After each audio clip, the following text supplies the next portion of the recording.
Hey guys, Mr. Evans here. I'm going to walk y'all through real quick the Social Studies Week 29 packet, which y'all should be getting today, Wednesday, March 25th. All right, I'm going to walk you through it, its purpose, what you'll be talking about, what you'll be reading, what videos you'll be watching, how you should pace yourself in order that you not only accomplish it, finish it all, but that you really understand the material. All right.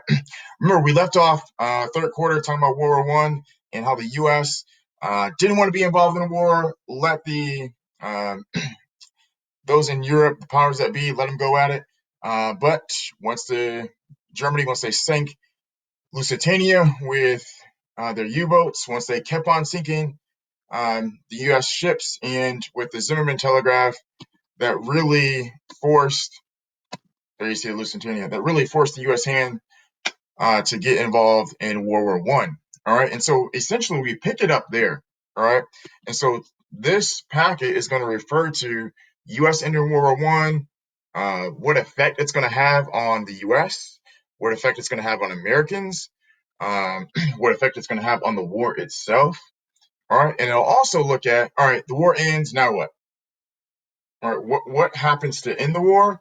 And then what happens to Germany as a result of the war? All right. What happens to the US as a result of the war? All right. So that's essentially what this packet is going to be. You notice a few things. Day one. So once you get on Wednesday, that's the first. What you see here is what you should do. All right. So you have 1 page, 2 page, and then a quarter of a page, and that's day one. All right. Average scholar should take you about maybe 20, 30 minutes to do that. All right. Then you see day two, the Paris Peace Conference and Treaty of Versailles. All right, that is what is essentially going to end World War One. All right, this treaty. All right, treaty is an agreement between one or more countries, and the Treaty of Versailles is going to end World War One. All right, and so this just walks you through that treaty and what it means and the different points of view in the treaty. All right, so you read it. There's a map for you to check out. It's a little bit of a longer read, so Thursday is going to be your longest day, maybe 30 to 40 minutes, depending on how you do. Um, and there's comprehension questions, and there is a context clue question here for you to answer along the way, and that's that. All right.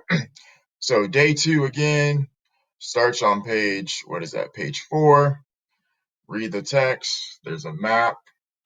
Um, I highly recommend you do kind of your main ideas. You can write them off to the side on a piece of notebook paper, just so you're tracking with the text. You can do that after each subtitle. Remember, that's a subtitle. Some of y'all probably already forgot what a subtitle is. All right. And then finally, day three. Not finally. Here's day three.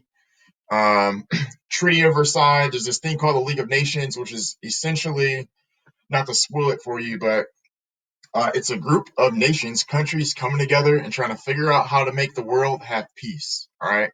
I just gave you one of the answers for your questions that you see there. Just basic comprehension questions. Make sure you're tracking and understanding how the Treaty of Versailles ends the war and its effects on the people.